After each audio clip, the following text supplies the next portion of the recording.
গত 8 আগস্ট 2025 নির্ভরযোগ্য জাতীয় পত্রিকা এবং অনলাইন নিউজ দৈনিক দিন, দৈনিক ইত্তেফাক, ঢাকাপোস্ট.com আরও বেশ কয়েকটা পেজ থেকে কোনো প্রকার যাচাই বাছাই ছাড়া আমার ছবি ব্যবহার করে সংবাদ প্রচার করার তীব্র নিন্দা ও প্রতিবাদ জানাই।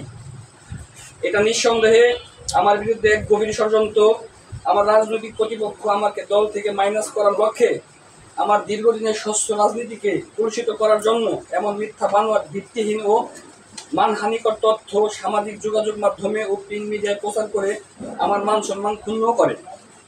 প্রিন্ট মিডিয়াগুলোকে কোনো প্রকার যাচাই বাছাই ছাড়া আমার ছবি ব্যবহার করে মিথ্যা বানোয়াট ও ভিত্তিহীন নিউজ প্রকাশ করায় সামাজিক ও রাজনৈতিকভাবে আমার সম্মানহানি করার চেষ্টা করে এর তীব্র নিন্দা ও প্রতিবাদ জানাই।